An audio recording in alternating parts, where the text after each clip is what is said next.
Let's give this a whirl. Kim, you good? Ready. Call to order this regular meeting of the Beverly City Council, Monday, December 6th, 2021. Paul, would you please call the roll? Councilor Ames? Here. Councilor Feldman? Here. Councilor Flaherty? Councilor Flowers? Here. Councilor Houseman? Here. Councilor Rand? Here. Councilor Rotundo? Here. Councilor St. Hilaire? And Councilor Guanci here. Councilor Rand, please lead us in the Pledge of Allegiance, and please remain standing for a moment. I pledge allegiance to the flag of the United States of America and to the republic for which it stands, one nation, under God, indivisible, with liberty and justice for all.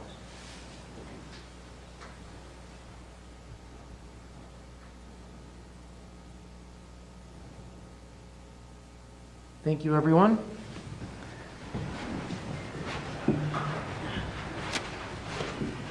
Okay, first up is we have a resolution on order number 225, which Councilor Rotundo was kind enough to put together for us. I will ask him to go to the podium and invite Chief Carter up. And perhaps the members of his family. I know his wife, his daughter, and his son is here today. Thank you, Mr. President. Chief Carter, I want to apologize for the late recognition of your retirement a year ago with the COVID and everything. Obviously, things got a little out of time. So me, on behalf, I want to apologize. We recognize Paul Carter serving 34 years with the Beverly Fire Department upon his retirement as chief of the Beverly Fire Department. Whereas born in Bedford, England, to William and Joan Carter, while his father, William, served in the U.S. Air Force in England, who served in the Korean conflict. Whereas after living in England for 2 years, the family moved to Massachusetts. Later, Paul graduated in 1972 from Hopkinton High School. Whereas Paul enlisted in the U.S. Navy after graduating from high school and completed his basic training in Orlando, Florida. Paul started as a mechanic and was soon elevated to the plane captain in a squadron on the flight deck of several aircraft carriers. He finished his enlistment in the Navy in 1976 with the rank of E4. Whereas upon leaving the Navy, he enrolled at UMass Lowell. He received his EMT certification from Northeastern University and earned a fire science degree from North Shore Community College. Whereas in 1984, he joined the Beverly Fire Department and was assigned to Group 3.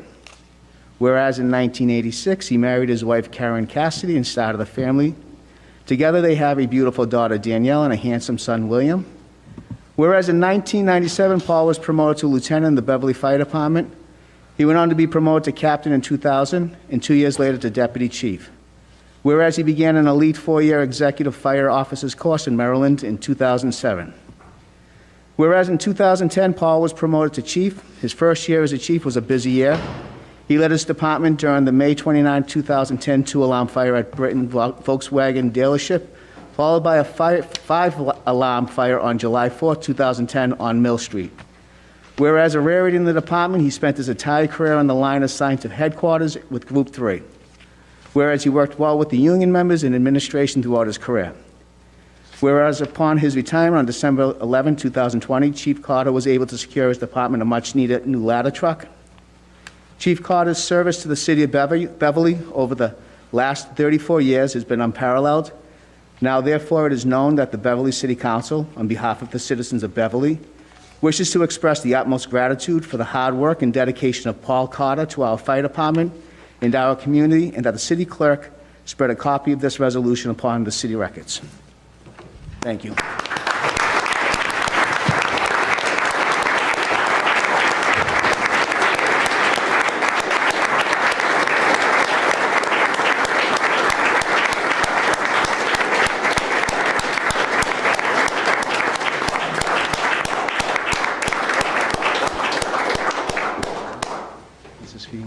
Oh, thank you. Thank you.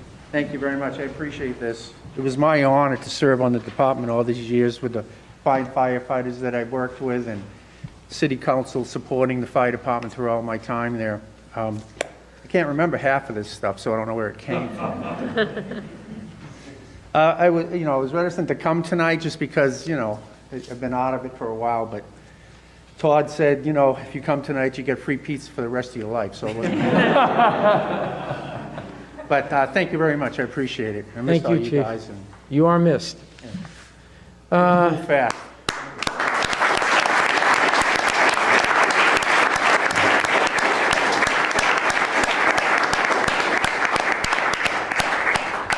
I would entertain a motion to approve the resolution and then take a 2-minute recess. Second. All those in favor, aye? Aye. Opposed, motion carries 7-0. We are in recess for a couple of minutes.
Sound good? Before we continue the meeting, I want to read rule number 22 from the Rules and Orders of the City Council. This will allow us to vote on things on the floor as opposed to refer them to subcommittee. It's something that we did all throughout COVID when we were meeting via Zoom, and I think it would just be easier without the city clerk here. The things that we can vote out, we'll do it on the floor. So I'll read it, then we'll ask to see if you guys will allow that. Rule 22, all subcommittees of the council shall cause records to be kept of their proceedings in books provided by the city for that purpose. They shall report by ordinance, order, or resolve, unless otherwise provided by law. No subcommittee shall act by separate consultation, and no report of a subcommittee as a body shall be received unless agreed to in subcommittee, actually notified and assembled for the purpose in hand, and signed by a majority of the members of the subcommittee. Every subcommittee to which any subject matter may be referred shall report thereon as soon as possible after full consideration thereof and a vote thereon. However, if the council may by majority vote order any matter pending before any subcommittee to be acted upon by the subcommittee at its next meeting and/or to be forthwith returned to the full council. So I would entertain a motion to enact Rule 22 this evening. So moved. Second. All in favor, aye? Aye. Opposed? Motion carries 7-0. Thank you. Okay, I would entertain a motion to go out of order for a moment and go to communications from other city offices and boards. So moved. Second. In favor, aye? Aye. Opposed? Motion carries 7-0.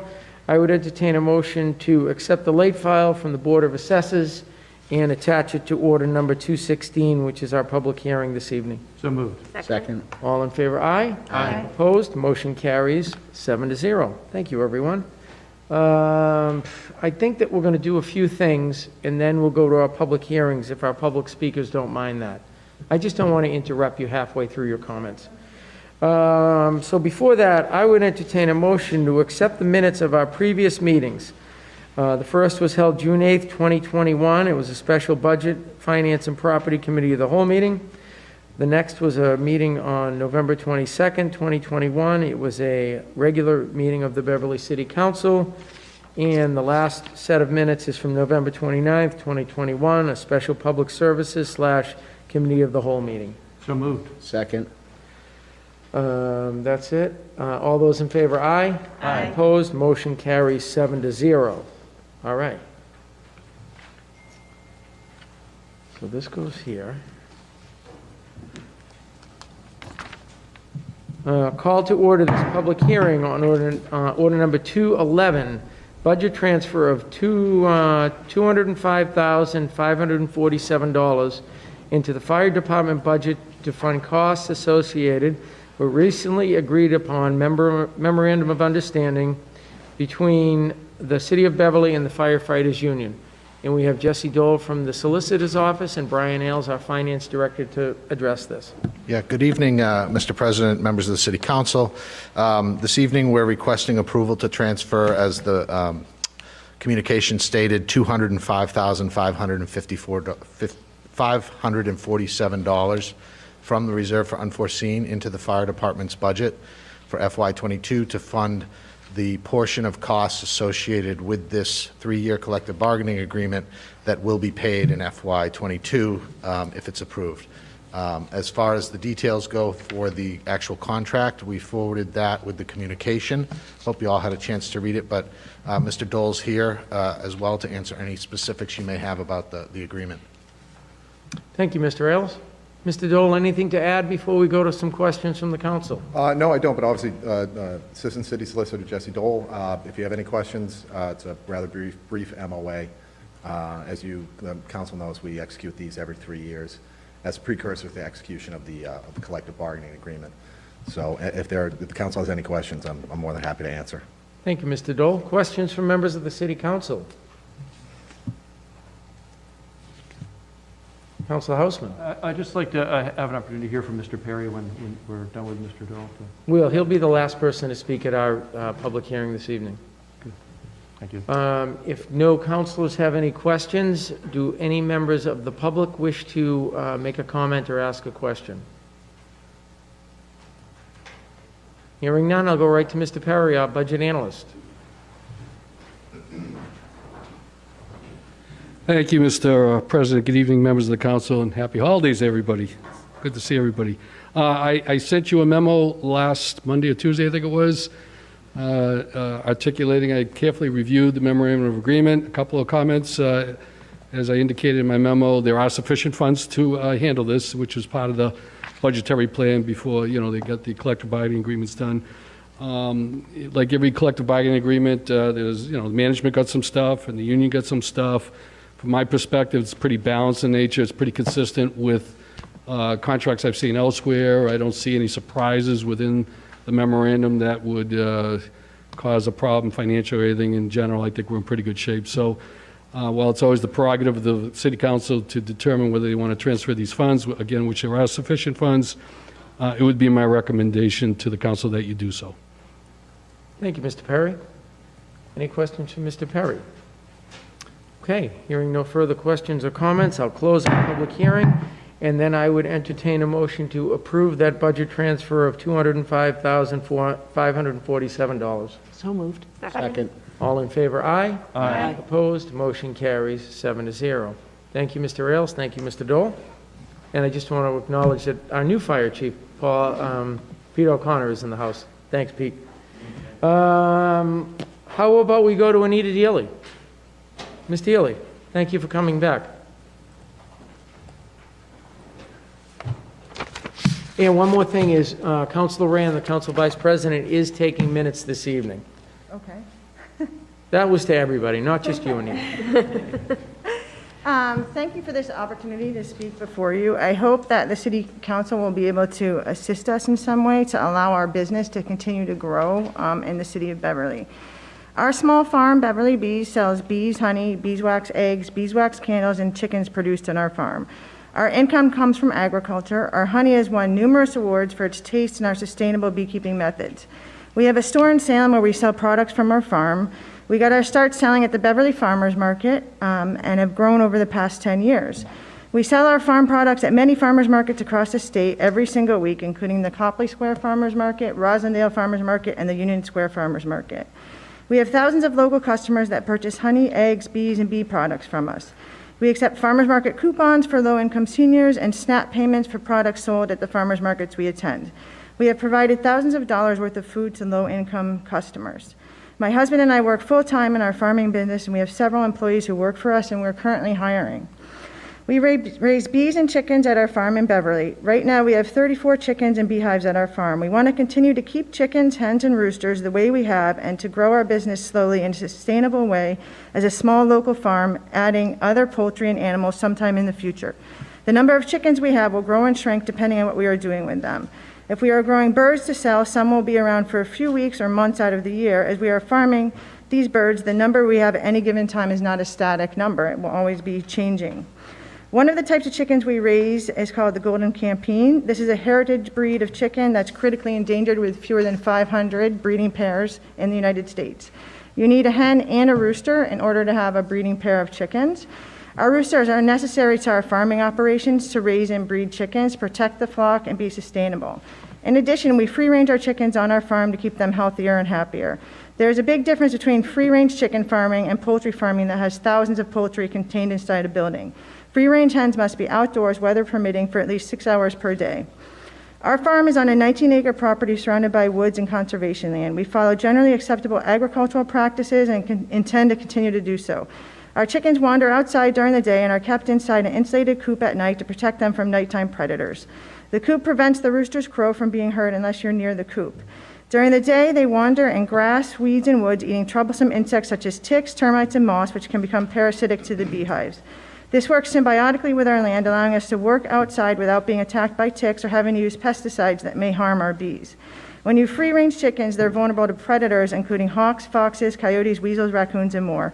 Roosters offer protection for the hens. To keep hens safe, roosters will often herd their flock into the same general area and will sound the alarm when danger is near.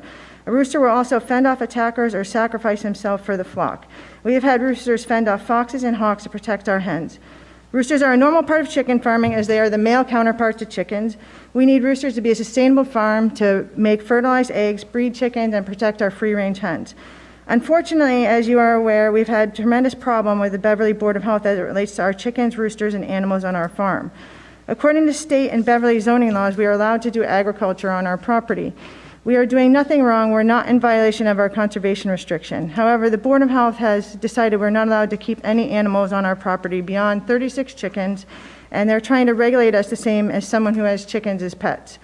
This overregulation of our farm by the Board of Health is unreasonable, as their order prevents our small sustainable farm from being able to grow and maintain itself financially in the long run. The order runs counter to the law and prevents us from being able to provide the community with our local farm products raised in a sustainable way. I would like to ask my lawyer to speak a little bit about the situation and answer any questions you have. I hope the City Council will be able to assist us to allow our business to grow and continue to provide fresh, sustainable, locally grown food to the community. Thank you. Thank you, Anita.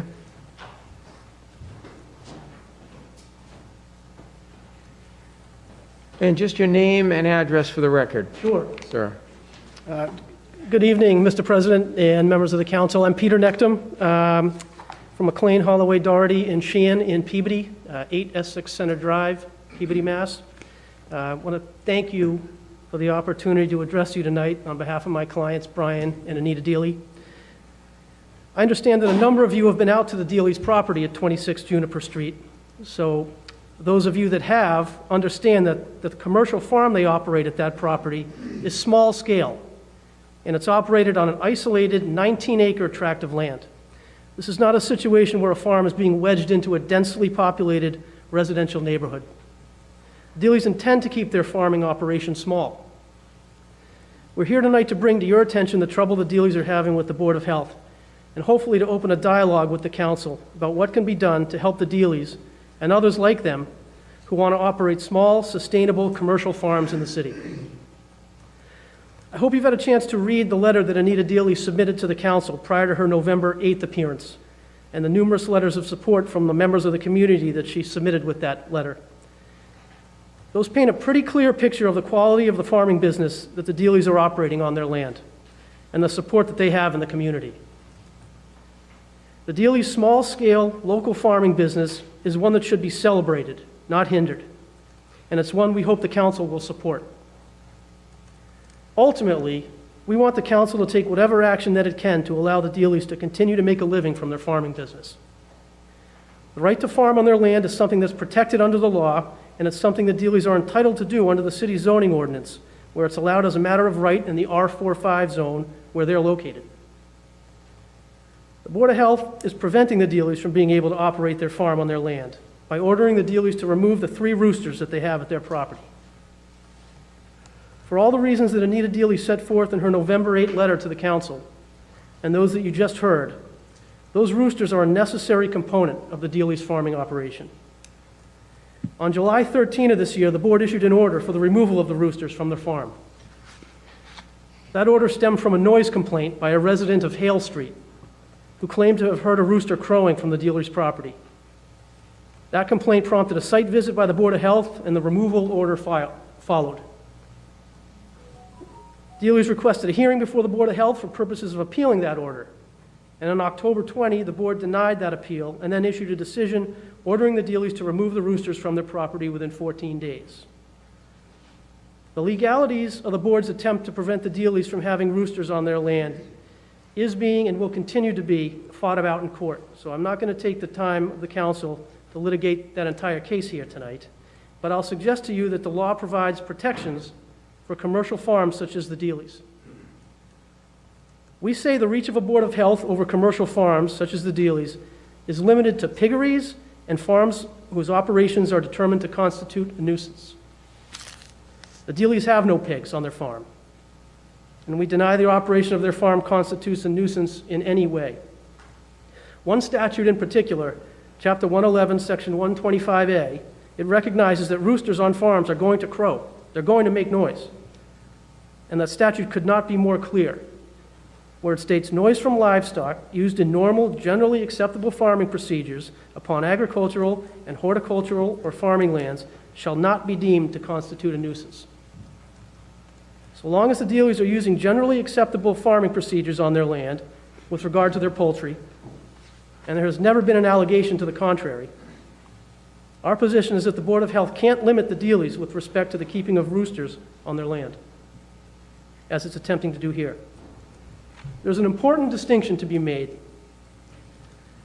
The Dealey's commercial farming business versus a city resident seeking to keep one or more chickens in their backyard for their personal use. Boards of health have broad authority over the latter and much more limited authority over the commercial farming operations like the Dealey's. We say it's unreasonable and unlawful for the Board of Health to regulate the Dealey's in the same way as a city resident seeking to keep a couple chickens in their backyard for their own personal use. Other cities and towns' boards of health have recognized this distinction, and they've adopted, at least in some form, the Massachusetts Farm Bureau's Model Board of Health regulation for the keeping of livestock, which expressly exempts commercial farms such as the Dealey's that meet the 5-acre requirement of Chapter 48, Section 3, and the definition of agriculture and farming under Chapter 128, Section 1A, from having to obtain a permit for the keeping of livestock. Beverly's Board of Health has not done that. Its regulations treat commercial farmers the same as residents who want to keep chickens as pets. So that's our dilemma at this point. We've challenged the board's October order in court. We'll continue to fight that order in court. The Dealey's are not currently doing, and they don't seek to do, anything unreasonable on their land with respect to their farming business. They want to keep the roosters they have and add more as reasonably necessary to grow and sustain their business. They're not trying to hide anything from the Board of Health. As they have done, they will continue to keep the Board of Health apprised of all the farming activities that go on their land. As small business owners, the Dealey's are in need of some protection from the unnecessary, and we say unlawful, regulation by the Board of Health. If the Board of Health is unwilling to amend its regulations, perhaps a right to farm ordinance could be considered, which would codify the rights of commercial farmers such as the Dealey's. So, again, I want to thank you for letting us address you tonight. If there's any questions that you'd like answered, the Dealey's and I are happy to do our best to answer them. Thank you. Couple of quick questions for members of the council. Councilor Houseman? Yes, good evening, sir. Setting aside the disagreement between the solicitor's office and you and your clients on the question of the law, if the city council were to adopt and the mayor were to sign an ordinance along the lines of the uniform ordinance that you're referring to, would that solve the Dealey's dilemma with the Board of Health? I believe it would, because you would be able to craft such an ordinance in such a way so that farmers like the Dealey's, who meet the definition of agriculture under 48 Section 3 and the other statute I cited, 128 Section 1A, that have the requisite amount of land, but they have more than enough. So it could be crafted in such a way that I apologize, Council Wamsley. This matter is an active litigation in Salem District Court. Attorney Neckman represents the plaintiffs. The city is defending in that matter. The city is my client. I was objecting to Mr. Neckman not questioning and having a dialogue with effectively the city's client, which is the city council. Especially whereas Attorney Neckman does not appear on the agenda. I question the appropriateness of the meeting law, whether he should be speaking right now. But I would at this point object and ask that Mr. Neckman not engage in the dialogue back and forth with the council, as I am the council's and the city's attorney in this matter that is an active litigation. If the council would like to discuss the matter with me, it is an exception to open meeting law. We can schedule an executive session, and I'm more than willing to discuss this matter with 4 different members of the city council right now. And I would say that this is not a disagreement with the solicitor's office. It's a disagreement with the Board of Health and the city of Beverly. So, I'd like to put that out there for the council. No, I appreciate it. So I think that we'll wrap it up right now, and I think this is something that President-elect Flowers should address in the first week of January. What do you think? Sounds good. Sounds great. All right, thank you. Don't let it slip through the cracks. I appreciate it. Mr. Dole, thank you for your advice. Always appreciated. Thank you. Thank you, everyone. And it is 7:30. Let's move on to our next public hearing. Call to order number 216, Chief Assessor Peter Karen, allocation of fiscal year 2022 tax levy percentage among the 4 classes of real and personal property in consideration for the adoption of open space, residential, and small business exceptions. And Mr. Karen, our assessor is here. How are you, sir? I'm good, thank you. I noticed that you brought your bodyguards with you. Yes. That's what it looked like you coming down the hallway. We have Frank Golden and Richard Scanlon there on our Board of Assessors. Good Thank you, evening. Peter. Hopefully you've read the materials that have been provided.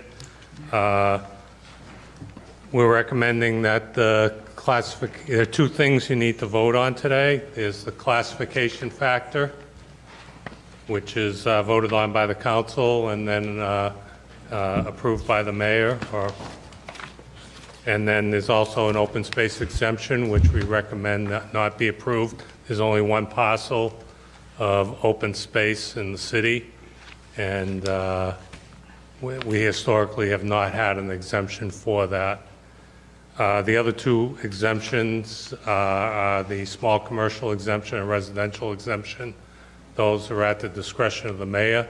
He can recommend either one of those exemptions. He's chosen not to make a recommendation, so there is effectively nothing for the council to vote on unless he were to recommend one of those. So this has been a little bit of a trying year for us and the assessors. We've been dealing with the impact of COVID on particularly the commercial sector of the city in terms of property values, and also myself personally, I had a little issue last spring. It knocked me out of commission for a couple of months, but unfortunately I'm well now, so everything's good. But the basic thing that we've been seeing is residential values have been going through the roof. We had to increase single-family values by approximately 8% and similar increases for condos. Commercial values were basically, we carried over the values. We did not increase property values for commercial properties, mainly due to the impact from COVID that had a negative impact. A lot of property types were not significantly affected by COVID. The ones that were particularly your smaller commercial properties, like your downtown type properties. Certain restaurants obviously had a tough time because of COVID. Things like gyms and those type of installations. So we really didn't see too much impact that would necessitate lowering the values, but we left them pretty much stable from where they were last year. But with the rise in residential values, that caused a shift in the tax base from the commercial sector, from the commercial sector to the residential sector, as residential properties made up a bigger portion of the tax base. So that's one of the reasons the mayor recommended going to the 1.75 classification factor. That's the maximum allowed by law. The impact of that is to knock off about $19 on the average single-family bill by increasing that factor from the current 73.6 factor, 173.6 factor to 175. We won't be able to go higher than that. That's a concern for next year because there's no more wiggle room unless the legislature allows a higher factor next year. There will be no room to further shift the tax burden onto the commercial sector. And frankly, the residential sales are even more extreme, I guess you could say, in terms of appreciation in 2021 than they are in 2020. These values are based on 2020 market data. The 2021 market data is, we're seeing sales, that properties that are selling for 50% over what we're assessing them for already in terms of 2021. So there's going to be should be a significant increase in residential values next year, which will further shift the tax base over to the residential side. So that's pretty much what we're looking at for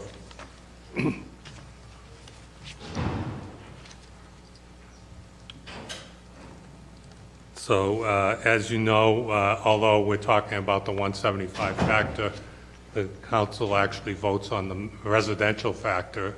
So we're effectively recommending that the city council adopt the minimum residential factor, which would translate into the 1.75 commercial factor.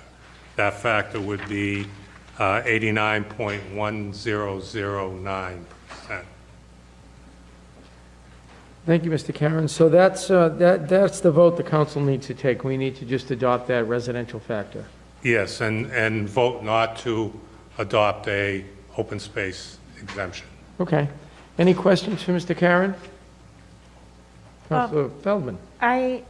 Yes, thank you for this. And I might not be reading this correctly, but you had said that the shift had shifted significantly from the industrial to residential or commercial for the base this year. Yeah. And so I'm reading it as the projections for 2022 is that residential will be 87.3%. Is that? Yes. And where is this somewhere where I could see 21, fiscal year 21, what the percentage was? What is, okay, you got, okay. I haven't gotten through all the memos, so. Yeah. Okay. It would be a higher residential. If we could have gone higher than 175, we would have in order to maintain the balance between commercial and residential, but the limitations of 2.5 didn't allow it. Got it. Okay. Thank you. All set, Councilor Feldman? Yes. Okay, Councilor Rotundo? Thank you, Mr. President. Mr. Karen, thanks for coming. I don't know if this question is really geared towards you or maybe the mayor, and it was in regards to, I know we as a council only have the exemption authority over open space, but not over the residential and business. I know we're not into that game yet until the springtime. But maybe this would be a question towards the mayor, is when would we have a discussion of a residential and what would it look like, and as well as a commercial exemption? So I don't know if that would be a question towards you or the mayor, because it is at the will of the mayor to present that, and what would that Yeah, spell out? it's really not.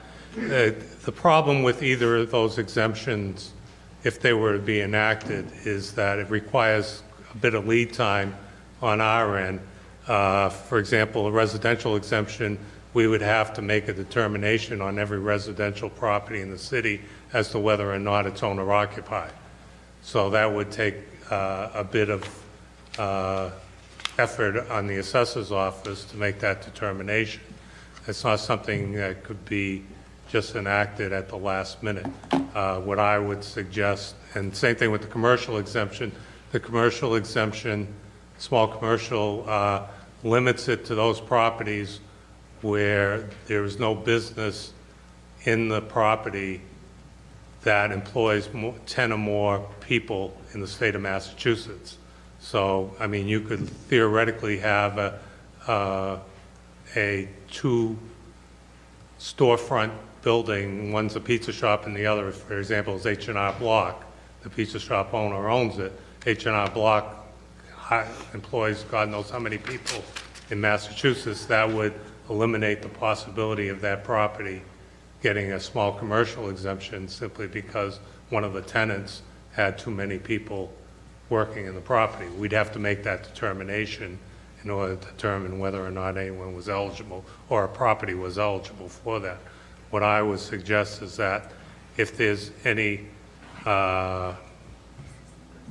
appetite for going in one of those directions, that might be something councilors and the mayor might want to discuss sometime in the spring, so that if we know that there's going to be movement towards that, we have enough lead time to properly prepare and make sure that all the people that deserve the exemption gets the exemption. Thank you, Mr. President. Thank you. Councilor Ames? Thank you, Mr. McCarron, for being here, and this is a really interesting conversation. I took a little look online, and it seems that, through about 2016, the shift was about 1.64%, pretty steady for, from 2011 to 2016, and since that point, it's steadily increased towards the 1.75. And I personally feel a little torn. I have a good number of residents in Ward 3 who live on fixed incomes, and property taxes take their increases take a big bite out of their budget, increasingly so. At the same time, there are a lot of businesses in Ward 3 as well. And when you look at comparable communities, one town, Danvers or Peabody or Salem, Peabody is at 1.75, but they've had a lot of budget turmoil through COVID, and the other communities really aren't. And so it feels to me like once this comes up, it doesn't go down. It moves in one direction. So what specifically will be the impact of going to 1.75 on businesses, their tax rates, and the impact there? Because we know that, it will hurt. And the last thing that I want to see is for us as a community to be seen as an expensive place for us, for a business, an entrepreneur to have their business. Yeah. Well, the thing you should know is that the commercial tax rate is dropping by almost $1 per 1,000. And we did not change, for the most part, probably 95% of the commercial properties in the city, we did not change the values, either up or down. So, you're looking at most businesses are going to see a reduction in their taxes simply because of the rate dropping without the value going up correspondingly. So what's been happening over the last few years is, up until, like you said, about 4 or 5 years ago, commercial and residential properties were both increasing at a similar level on an annual basis in terms of market appreciation. That's changed substantially in the last 4 or 5 years, where residential values have taken off, whereas commercial values have, either the increases have been modest or they haven't been, or as in this case, we didn't even change the values this year because COVID issues and, pressure on businesses from the pandemic. I have a follow-up question. When you look at where we sit as a community, and you look at the blue economy, you look at the green economy, you look at just the impact of the Cummings Center and all the biotech and green tech blue wave kind of businesses that are there, that potentially, hopefully, the commercial property here will become more and more valuable. And if there is a shifting backwards, is that 1.75 number in stone, or? No, it's not in stone. I think what you're really, the opportunity to reduce that would probably be one of two things: either the bubble bursts on the residential side, which would allow you to lower the commercial factor without having a dramatic impact on either one of the classes. Either, you could drop the factor on commercial without, significantly raising residential taxes, because residential values would be going down because the bubble burst, and it would give you some wiggle room. We saw that during the recession about 13, 14 years ago, where there would have been opportunities to lower the commercial factor without throwing the balance between residential and commercial tax base out of balance. Obviously, the other thing is, as you speak, is if property becomes more valuable.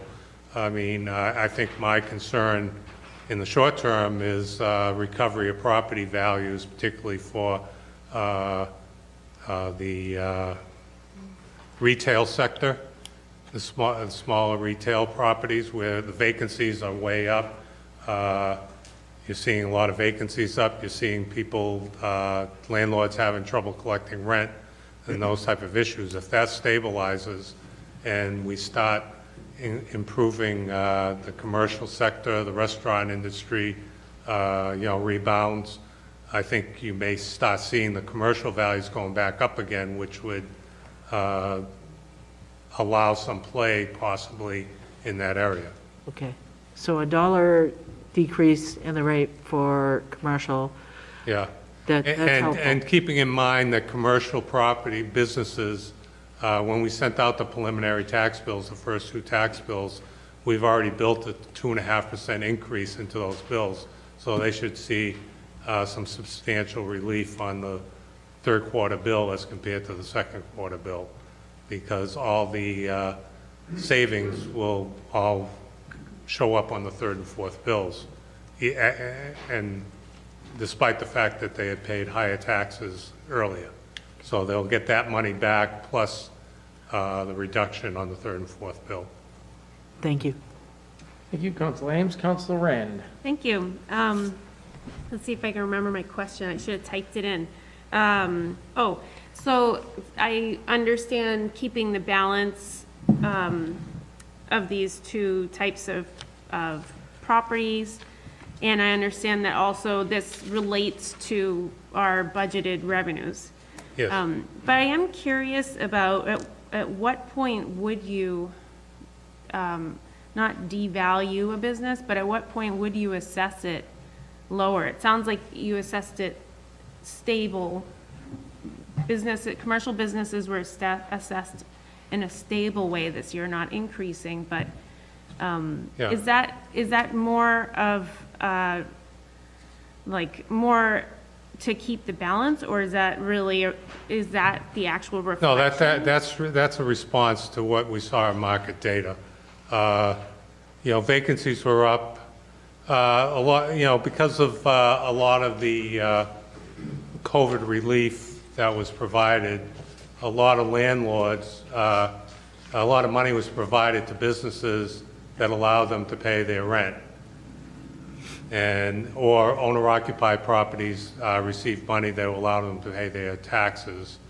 So we didn't really see enough data in the market to really lower the values. Okay. And we didn't see any data that would really lend you to increase the values. But everything is value-driven. Each year we make our decisions based on the data. On residential properties, it's obviously the sales that drive what we're doing. On commercial property, it's the income and expense information we get from the property owners. We're looking at rents, whether they're going up or down. We're looking at vacancy levels and bad debt, whether that's going up or down. We're looking at what the cap rates are in the market for borrowing money. Will make a difference.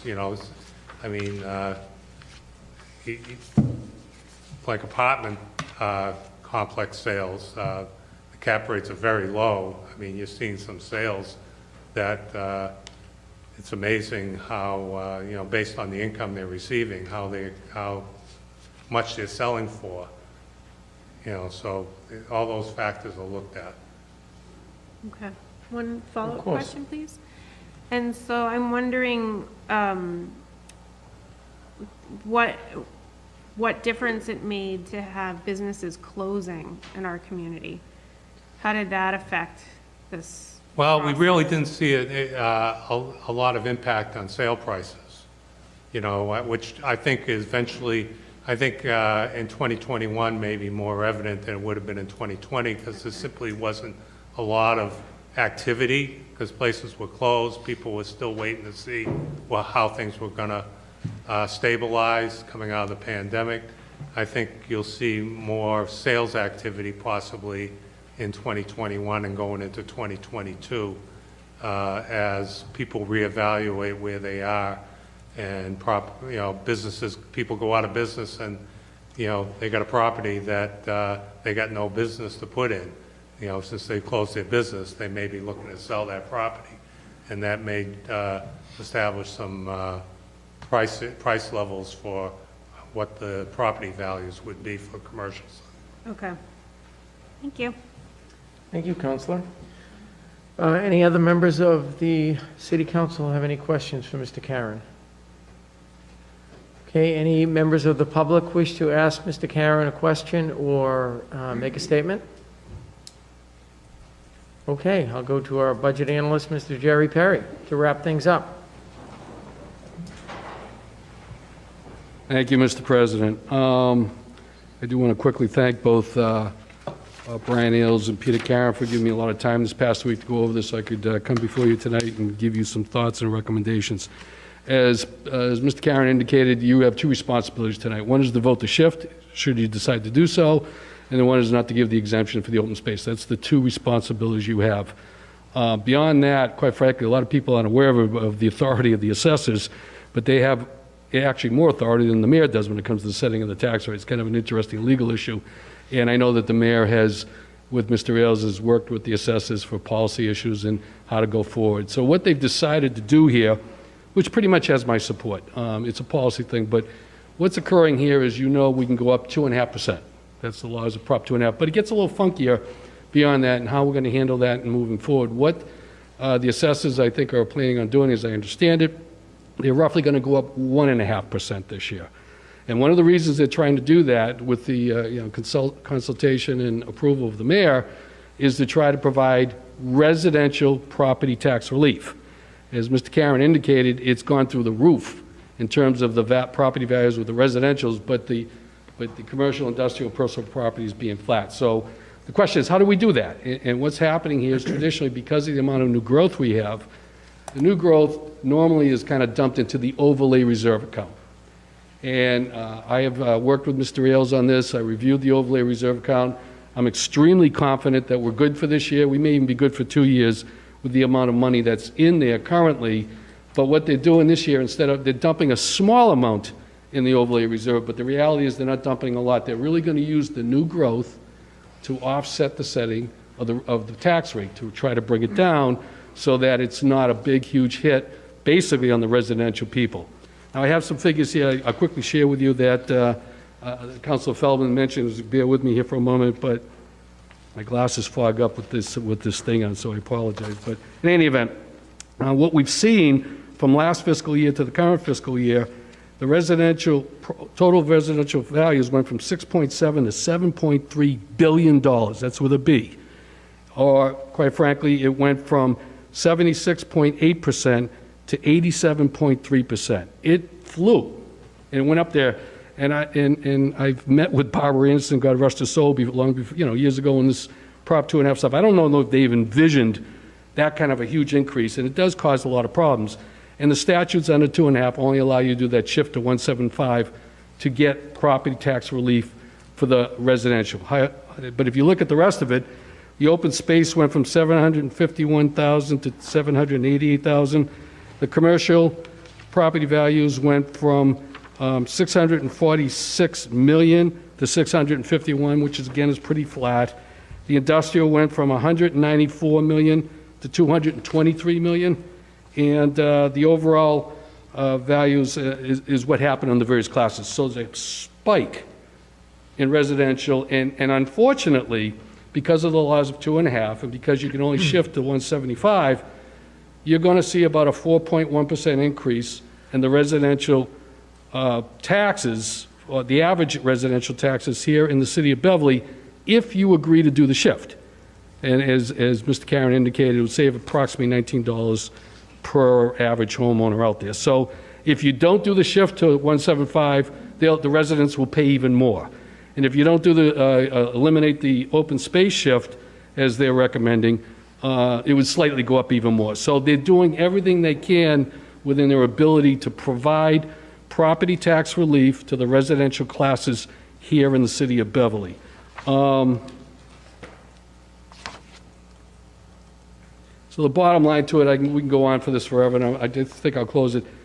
If it is your policy viewpoint to try to provide as much residential property tax relief to the residents of the city of Beverly, then you would want to shift it to 175 as recommended by the assessors, as well as you want to eliminate that exemption for the open space. That will provide the best relief. In general, we're seeing from the numbers, the commercial industrial are going to see taxes drop, but there's still, even if you do this, you're going to, and I'm sure you'll hear from some of your constituents, and I'm apologizing for that, I don't know what else to do here, but you're going to see about a 4.1% increase in the average single-family tax, or the average residential tax bill here in the city of Beverly. Mr. President, that basically concludes my recommendation is if you want to give relief to the residents, approve the shift in the open space issue. Thank you, Mr. Perry. Anybody follow-ups for our budget analyst, Councilor Rotundo? Mr. Perry, just for clarification purposes with the residential, I understand it's a 4.1% or whatever the amount is. On average, what would that mean to the taxpayer when they see their increase in their bill, even though it's due to the value of their homes going up, not the fact that the tax rate's going up? Am I understanding that correctly? I think it'd be better for the assessors to answer that question, if that's okay. I'm sorry, could you please? Of course, Mr. Karen. So the question is, obviously, the value of their homes have gone up considerably, which, you know, if you're selling the house, you love it, but when you're paying the taxes, you hate it. So what would the average taxpayers see the increase with the bill, even though we're doing everything we're able to do by reducing, you know, not going the 2.5%, going the 1.5%, and doing the exemption not approving the exemption on the open space? Okay. Well, a 4.14% increase would increase the average single-family home by $296. Now, we've already built in a 2.5% increase on their preliminary bills, which we're allowed to do under the law. So, to a degree, we've already collected some of that $296. So they're going to see probably another additional $100 increase possibly over in that. And the other thing I would mention is that if you were to leave the classification factor at the same number it is now, the average single-family bill would, instead of going up 4.14%, would go up a little over 5%. That's the difference. Thank you. Okay. All good, Counselor? Yes, thank you. Mr. President, just one more thing, if I may. I should have included in my original comments. As we indicated, we're only going up roughly 1.5% as opposed to 2.5%. So what's happening because of that, we will leave on the table for this current fiscal year $1,125,287 in what is known as excess capacity, which means we could have taxed that if we went up to 2.5%. We're not going to tax that amount on the levy. And that excess capacity is available by law under the laws of Proposition 2.5 in future years. So I'm not saying we're doing this, but you could legally, conceivably next year, come back and do the 2.5%, throw the 1.1 million, which is like roughly almost 3.5% next year if the city desired to do so. And I do caution you, as Mr. Cameron already indicated, and the values are done on January 1st, as I understand it, from the assessors and from my previous experience. We're going to see the same thing. We know the values have gone crazy again this year in 2021, and you're probably going to have a similar dialogue next year. So it's important you understand there's excess capacity on the table, and it is something that it would be available to the city budget writers going forward. Counselor Ames? Mr. Perry, could you just give me that figure again? Sure. The excess capacity on the table? Yes, please, sir. Bear with me for a minute. I have it right here. It's 1 million something. Devil in the detail. $1,125,287. Thank you, sir. And it's that number is in your packet, Counselor. Okay, as sure. well. Thank you. Okay, anybody else? All right. Well, Thank you, Thank you, everybody. Thank you, Mr. Perry. Mr. President? Oh, I'm sorry, Councilor Houseman. Yes, for Mr. Perry. Just to clarify my understanding, if that's possible, if we take the action that's recommended and the levy increase is 1.5, and we leave excess capacity on the table, the taxpayer down the road could find itself in a situation, if the administration recommended it, where we would tax to the full 2.5 levy, and on top of it, seek to recover the excess capacity that we are foregoing in this, as recommended, we would be foregoing this year. Is that correct? That's correct. The one area that you as a councilor control is obviously spending. So if you wanted to reduce, if the mayor were to come to you, I don't know what he's going to do in the future years, but if the mayor were to come to you and increase it by, let's say, 3.5% to capture the 1% that on the table plus the 2.5%, and you didn't, want the tax rates to go up that high, you certainly have the authority, as you well know, to cut budgets if that's the desire from a policy perspective. But yes, it could conceivably go up 3.5% like next year, quite frankly. And given the overall complexion of the city's financial status, with its reserves of various natures, reserve, stability reserve, and so forth, the city would be in a, I guess this is the question, so I'll rephrase that. Would the city be in a good position financially and be able to maintain that if it did, down the road, continue to forego that excess capacity? That's a great question. It's a crystal ball. That's a crystal ball question.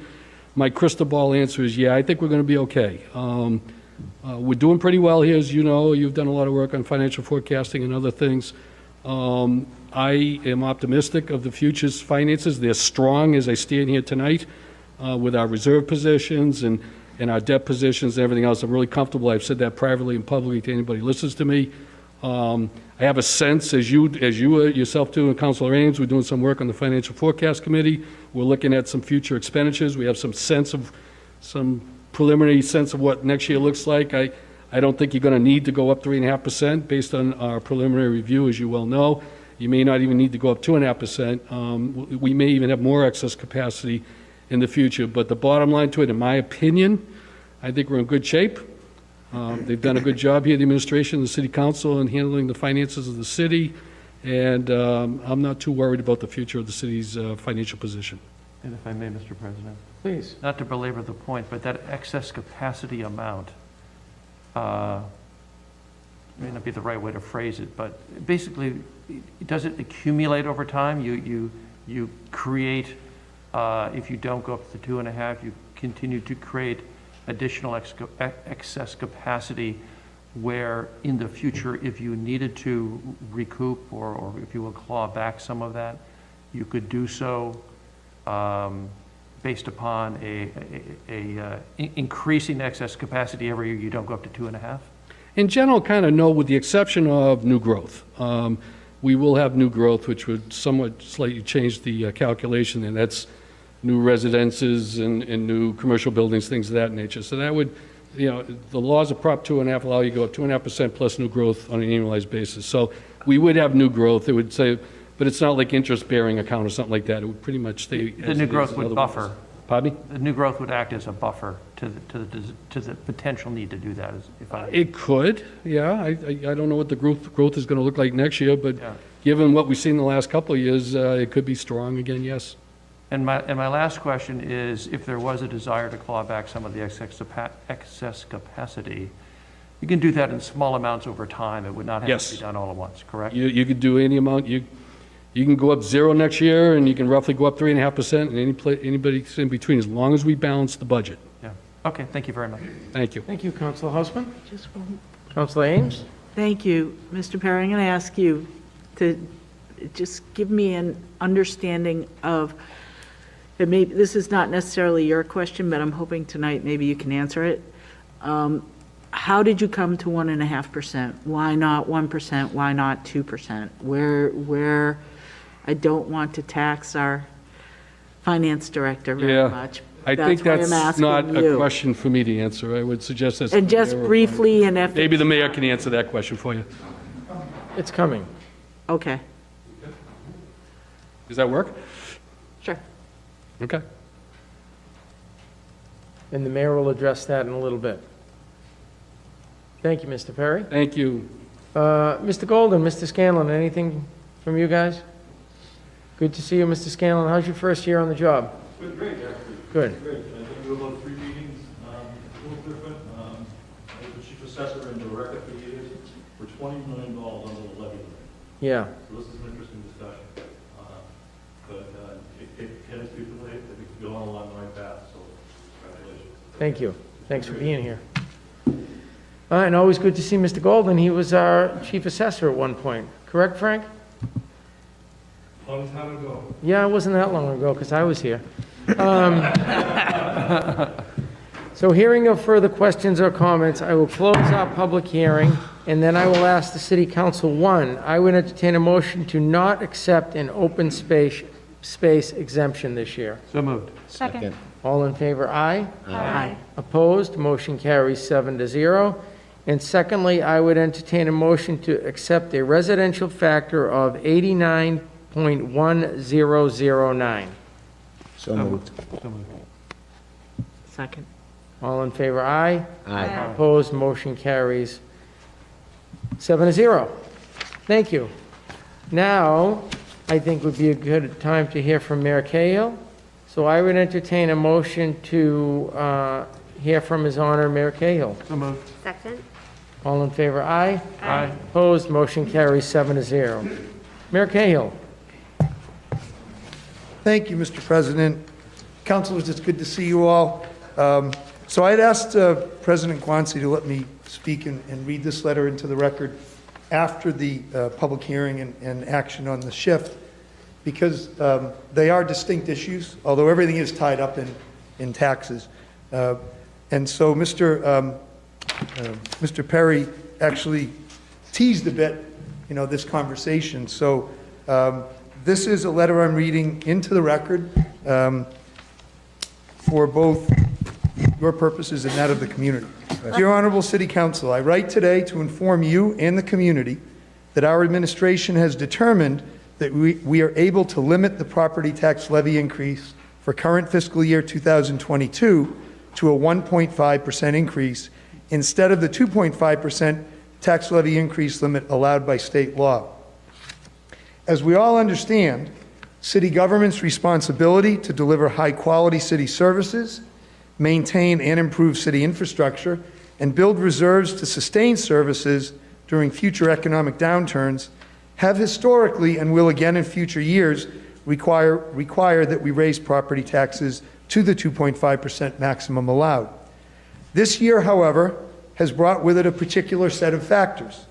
First, home sale prices, which impact the residential property valuations, have been incredibly strong, as Beverly continues to be a city people want to call home.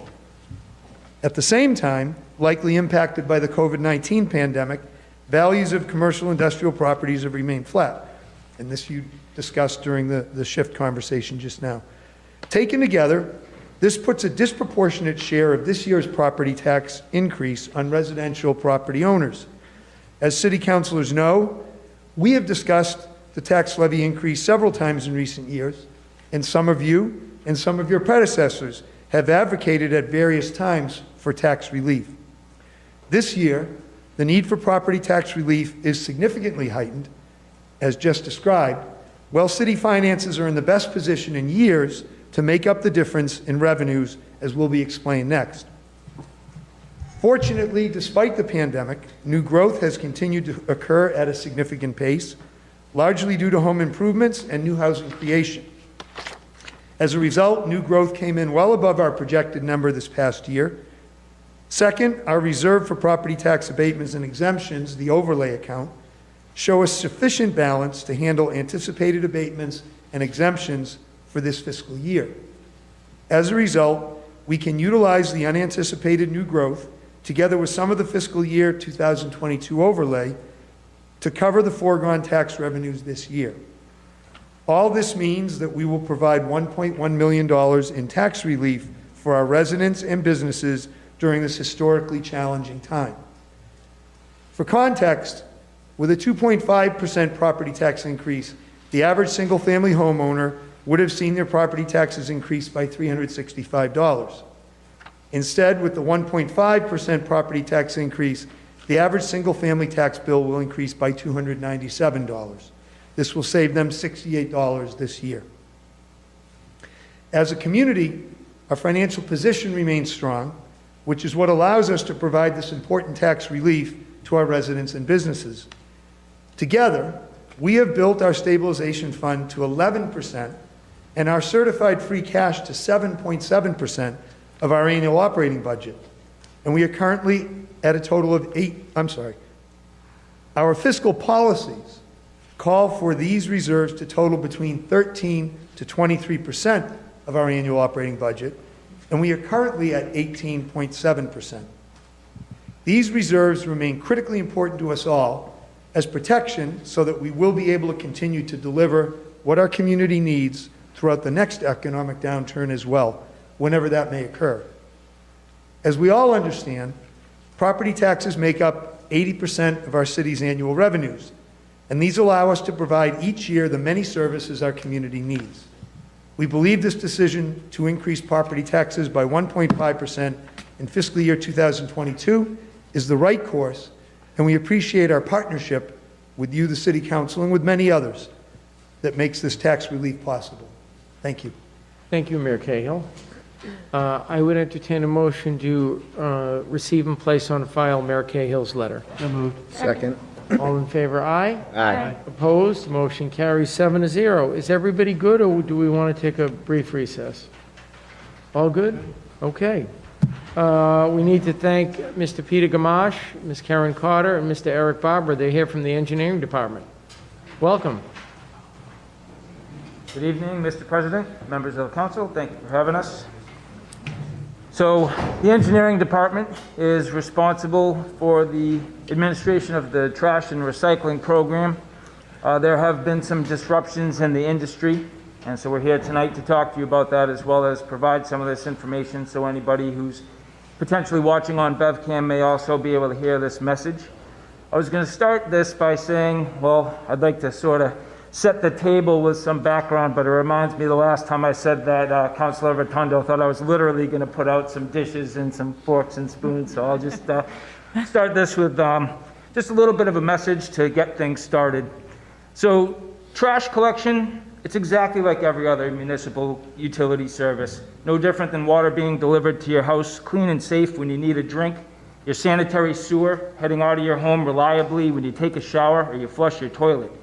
Trash pickup is best served when your household waste goes away uneventfully. People don't want to see the trucks, hear the trucks, they don't want to smell the trucks. They just want to put their trash barrels out, the trash magically disappears, and they put the barrels back inside their homes until the following week. But unfortunately, trash collection, just like all other municipal utility services, it has a significant amount of activities that take place behind the scenes. Many of these which are in our control, and many of which are outside of our control. So today's discussion is about demonstrating what we can do to control our situation, but most importantly, to bring to light some of the issues that are out of our control so we can proactively try to find solutions to the unfortunate reality that this situation, it is going to impact everybody hearing this discussion. So as a team who takes great pride in our work, it's really disheartening to think that something like trash collection can have a major impact on how residents feel about the city of Beverly, because it's a great city, how they feel about the mayor that they elected, the councilors that represent them, the engineering department who manages this important program, or JRM who's performed this critical service at this point for decades within the city of Beverly. And I hate to say that the very items that are out of our control are leaving significant negative impacts in some extremely important areas. So recently, The city's been experiencing some irregularity and inconsistency with its trash and recycling program, much of which I'm saying is out of our control. Many of you councilors have received complaints from your constituents who have voiced their concerns about missed or improperly handled trash, recycling, yard waste, white goods, or TV pickup. Today's meeting has been established to address some of these concerns, to better demonstrate the challenges that we all face, not only as the city of Beverly, but JRM, and most importantly, the entire region as a whole. Beverly is not unique in its trash disposal challenges. For this discussion, the city has asked representatives from JRM to come speak with you, as well as our regional DEP Municipal Assistance Coordinator. From JRM, we have Peter Gamache, who has been instrumental in JRM's operations, as well as a service representative for the city of Beverly since the 1990s. We have asked the DEP coordinator, Gail Sorter-Garon, to be here. Unfortunately, she is unable to attend, and we did not have a remote offering for her. So at this time, I'd like to invite Peter Gamache from JRM to describe to you the basic services that JRM is trying to provide to you, as well as some of the recent challenges that the industry faces in general, and how those challenges specifically impact us here in the city of Beverly. Thank you, Mr. Gamache. Thank you, City Council. I'm here to address some of the issues that, in most part, out of JRM's control. A few contracts that we've done in the past, we took over the disposal of the City of Beverly's trash, which was supposed to make it easier for us to not get tied up in some of the into the delivery to the Resco facility in Saugus, which was the contracted disposal site for the city until we took that over. What has happened in the past 6 to 8 weeks, mostly the last 2 months anyway, the incinerators have either broken down, shut down due to upgrades in their facilities. They just picked the wrong time to do it. The Resco facility, which we use most often on the North Shore, have been between 1.5 and 3 hour waits in line to dispose of the trash. So when we load the trucks out, we bring them to Saugus, we sit for 1.5 hours, 2 hours. We took that out of their control, we put it in our control so we could have other sites to deliver to. However, those sites have also been jammed up. We take your trash disposal to transfer stations. We take it to Haverhill, we take it to North Andover, we take it to Lynn. Any outlet we can take it to, we try to get it there without the delays of coming back into the town to pick up your yard waste, to finish up picking up the trash. Now that the daylight savings time has come on us, it's critical that we get it done before 4 o'clock. And as everybody knows, it has been very difficult, especially on the yard waste end. What we do is we have 3 or 4 trucks to pick up the trash. They go to the incinerator, or wherever we can get them. They sit for 1.5 hours, 2 hours, and by the time they get back, it's 1:30, 2 o'clock, 2:30 in the afternoon. Most of those trucks either have to go finish the trash or we start on the yard waste. The help situation is not good. We pay a very high standard of salaries to these guys. We just can't even get the bad help anymore. Nobody wants to do it. Nobody wants to work. Truck drivers, you see in the news all the time. There are short truck drivers all over the nation. We are not unique in this. Other haulers that do other municipalities also are in the same situation we are. So I'm here to just let you know that it's pretty much out of our control as to what is going on with the incinerators. The North Andover facility went down for 2 weeks. In a 2-week outage, they just took their contracted material. Saugus has had an issue with their incinerator, and they've been having long lines backing up the hill. And the Haverhill disposal site, Covanta, is just as bad. It's a 2 to 3 hour wait every day up there. And that also backs up our transfer stations where we deliver our trash to. I apologize for the yard waste pickups, missed pickups, delays. We were out there this Saturday, cleaning up the rest of the city. We put some extra crews on. I was over there personally picking it up. It was just a late drop for the leaves, and everything just hit at once. So for that, I apologize. Thank you, Peter. Yep. Any questions from members of the council? We'll go to Councilor Rotundo first, because he organized this. Thank you, Mr. President. Mr. Gamache, thanks for coming. I promise not to beat you up, but there are a few things that I do want to bring attention to is phone calls in regards to calling JRM. You know, we have the 800 number, let's call JRM. So they're not getting phone calls back that constituents are. So that's when they start calling their councilors because they feel that they have a little more power, which reality is we don't. And although I'll give you great credit, you've always been very responsive to my calls anyway, so I do a thank you for that. What I do realize talking to Mr. Barber in his office, because really it's going to the engineers department, that it seems that the communications is the biggest issue.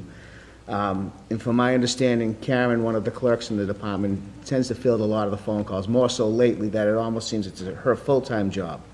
So that's a thing that maybe the engineer and, you know, the council can talk about at some point. But from what I'm hearing and understanding is it's not really the JRM or as well as the engineers, but it's really more towards the state level that it seems to be a problem with the incinerators as well as the landfills filling up too quickly. I know one of you drivers had sent me a picture of Resco with basically the line at 7:49 in the morning, and they were already closing all the other sites down. Is there anything as a council that we can do at, you know, pushing to the state level, trying to push it up the ladder a little bit? I don't know what the state level can do to a facility like that. I mean, it just seems to always go down. The three major incinerators on the North Shore, Haverhill, North Andover, and Saugus, they always seem to have their issues at the same time. So if a boiler goes down, they have to limit their burn capacity for that until they get the boilers back up. So it always seems to be October, November that they go down, pretty much the heaviest time of the year for trash disposal, and again in the spring. They go down again in the spring. For scheduled maintenance, I don't know what their maintenance program is, but usually when the facility goes down, they come back online and something else happens. So they're not out. If they get a 10-day outage, they're going to 20 days by the time they get done with it.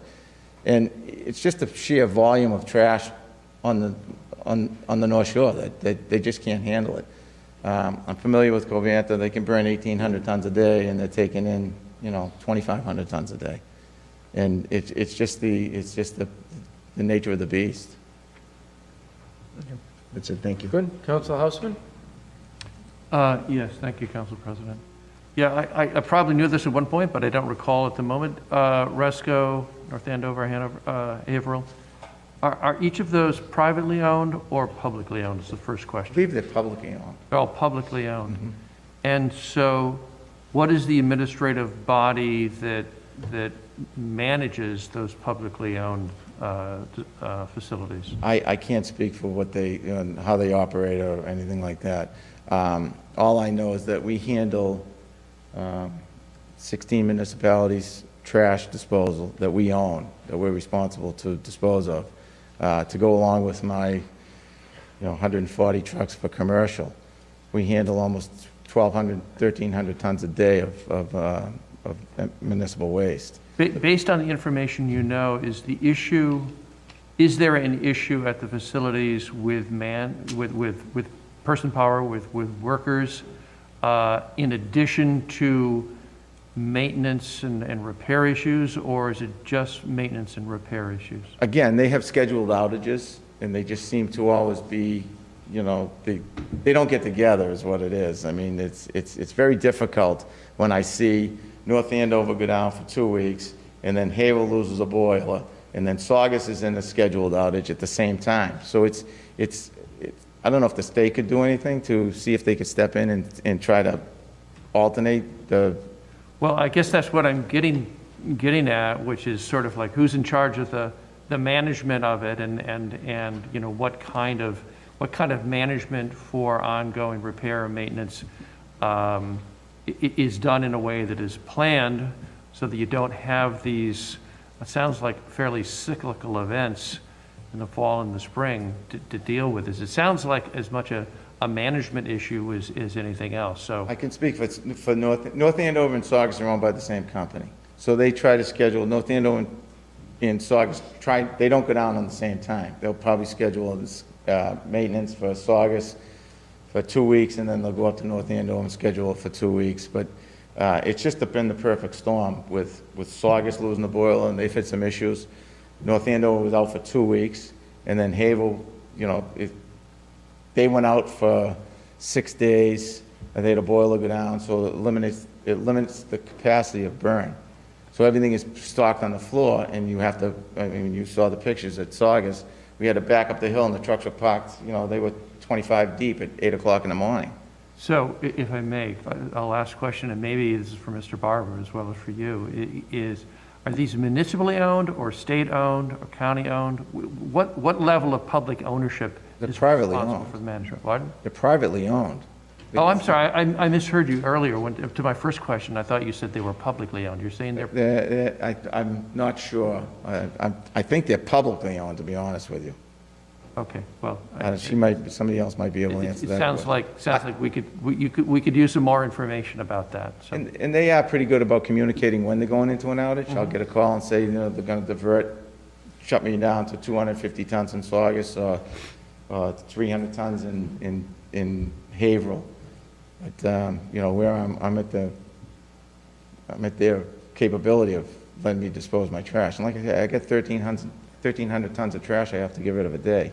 So if Saugus puts me on a 200 limit, Havel's in an outage, or North Andover's in an outage, I really don't have any place else to go. Yeah. I do utilize transfer stations. However, those transfer stations deliver to the burn centers, the Haverhills, North Andover's, Saugus. So when they get backed up, obviously the transfer stations fill up and they can't move their trash. So I want to thank you and the engineering department for proactively coming to us, because like perhaps some of our colleagues, I've also heard from constituents wondering what's going on. So I thank you for the proactively reaching out and having this conversation with us. Thank you. Council Flowers? Thank you, Mr. President. I just wanted to clarify my understanding of something that you mentioned earlier, and Mr. Barber, I think you did as well, but just especially for residents who might be watching or listening, just clarifying that this is not unique to Beverly. This is other municipalities on the North Shore and other waste haulers. Correct. Working in other communities. So Salem, for example, has a contract, I think, with a different waste hauler. Every single town, municipality is in the same predicament we are, because they have to go to the burn centers too. I live in Peabody, South Peabody, and I happened to be driving through Lynn tonight, and there was 4:30, 5 o'clock, and they still hadn't had their trash picked up, and the yard waste was still on the curb. So the industry right now does not have enough employees. We got plenty of trucks, but not enough employees. COVID, we've had a COVID spike. We've had a couple of people get sick. Our office got hit with a couple of COVIDs. That might have delayed the response to phone calls back to residents with questions. But it's been all over. I had every person available this weekend picking up towns. I pick up 21 municipalities, and I was out in 7 of them this weekend picking up the yard waste from 6 o'clock in the morning to 6 o'clock at night. And we still didn't finish some municipalities, so it's been a challenge. I've been in this business since 1985. I've seen every change there is to be made, and this is by far the most trying time in my career doing trash. Thank you. A follow-up, is that okay? Please.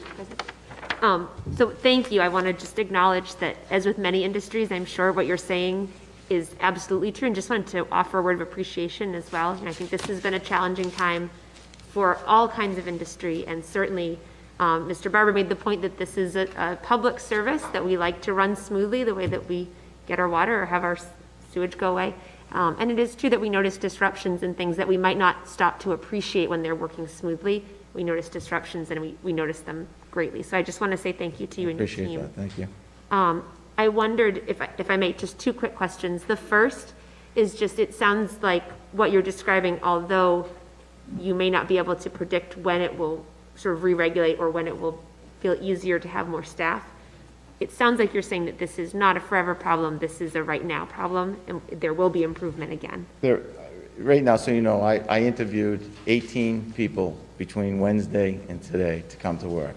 Out of those 18 people, you send them for a drug test, 14 come back. Out of those 14, they come in, they work 1 or 2 days, they realize this isn't for them. It's a very, very difficult job. If you start when it's snowing, you start when it's cold, you start when it's raining. And let me tell you, the money is fantastic. I mean, I'm looking at some of the salaries we're paying these people, and it's like, God, I wish I could go back in the truck and I wouldn't have to work 24/7. But we can't find, I used to say, you know, the Big Dig was in, they used to take all the drivers to the Big Dig. I couldn't get any help. I can't even get bad help now. New England Tractor Trailer School, I'm on them every day to send me guys that get their license. And unfortunately, when they get out of there, they don't know how to drive. So I'm basically a driving school for some of these people. And it's just really, really difficult to find good employees. Very difficult. Thank you. Just one last question, if I may, and this is just a really practical one. If we are fielding calls from constituents, which I think we all are, and maybe Mr. Barber, this might be a question for you, but what is the most helpful answer beyond directing them, sharing this information, which is something that I know I will do and can do. But I know with the yard waste, we were encouraged in our community just to leave it out and it would be picked up.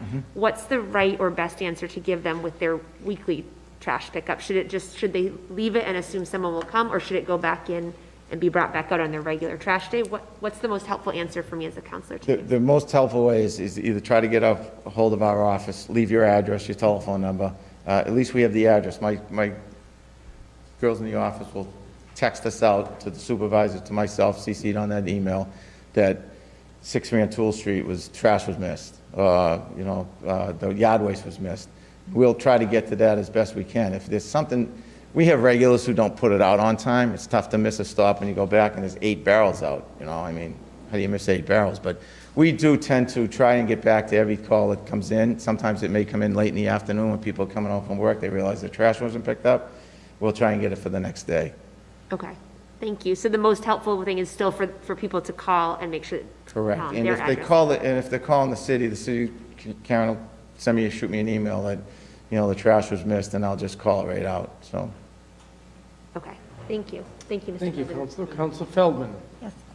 Thank you so much for being here and for answering some of these questions, because I know I received a lot of constituent concerns over the last couple of weeks in regards to this. And one of the things, and I know Councilor Rotundo touched on this briefly, in terms of communication, and instead of the, I'm just wondering if instead of the more smattering piecemeal address approach that you had just described in answering Councilor Flowers when a constituent comes with a concern, is there something in your office or system that, in terms of the routes, when things do get bumped a day or priorities change and shift, is there some type of scheduling or management system in your office that you could share with us somehow, just to get a general sense? Because instead of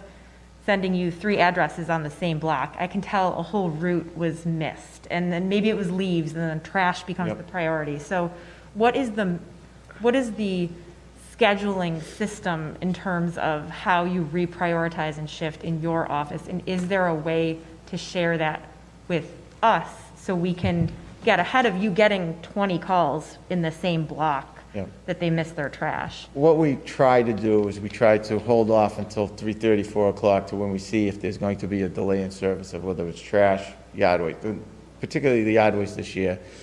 We just stopped trying to directly call people back and just say, listen, leave it out. We'll get to it as soon as we can. It might take a day, 2 days, 3 days, but by the end of the week, we'll get to it. It cost us thousands and thousands of dollars to send people out this past weekend to pick up the yard waste at our dime. That's a service to us, and we failed on the service to pick up the yard waste, so that's something we felt we should do, and we did it. But as far as 3:30, 4 o'clock in the afternoon, normally we know what's not going to get picked up. So at that point, most of my municipalities will get a phone call and say, Ryle side is going to be, delayed, these 4 areas. Whether they can do a isolated reverse 911, I'm not sure of this capability of the city of Beverly, but most of the municipalities do that. I know, I live in Peabody, I'm in touch with them, and they would send a robocall out every night. The yard waste has been delayed, just leave it curbside, do not bring it in, they will be there. And that's basically the best that we could do. Okay. We know we have some setbacks in our office with far as returning phone calls, and we're trying to address that. And I very much appreciate that. I understand that it's been a very challenging time for staffing, and I do appreciate you coming here to speak with us directly about some of these issues. So it is much appreciated. Thank you. Thank you, Council Feldman. Mr. Barber, you look like you wanted to say something. Yeah, I just wanted to leave just a couple last details. So again, it is JRM's primary responsibility to field the calls. However, if there is the need to reach out to the city engineering department, again, you can find our information on the Beverly website, so beverlyma.gov. Under departments, you'll find engineering. But again, we do, advise you to use JRM as your first line of defense to try to get your phone calls across. The other methods that you have, we do have the Q alert system, so anybody who's ever used Q alert, those messages do come to city staff, so we will also be fielding the Q alert messages in an attempt to get notification to JRM as quickly as possible. Just some things as we enter into the holidays. JRM's job is hard enough. Do a good job presenting your trash. There are limits and there are specific ways that the trash has to be broken down and presented so the hauler can do their job effectively. The better we are at presenting our trash, the faster they can be, even in trying times, in doing their job. So that's going to be on everybody to really help in and pitch in to the best of our ability to get this mission accomplished. And other than that, if there are any further questions, feel free to reach out to us, and we're going to try to see our way through this. Okay. Councilor Rand? Thank you. I have one question since we have you here, Peter, and thank you so much for being here, and to Councilor Rotundo for getting people together to talk about this. I'm wondering, this is sort of a future question, I'm wondering if you see kind of large-scale composting as a way to deal with the issues that are happening at the 3 incineration sites. We do commercial composting now, as it is. The cost of the composting is increasing, as is the cost of disposal for trash. There's a cost to pick it up. There's a cost to, dispose of it, bring it to a licensed composting site. Right now, we are not looking at anything on the small scale. If things change, we will obviously, go to the municipalities and see if there's something they're interested in doing. Go ahead. Follow up. So you maybe more deal with like large institutions, Correct. like a whole hospital system or, okay.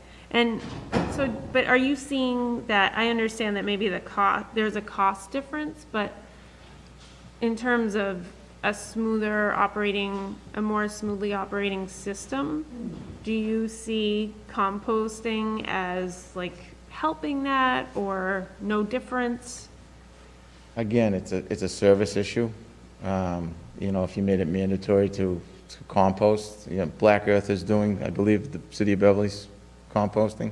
I do see their green bins around, sporadically, but that's on a small scale.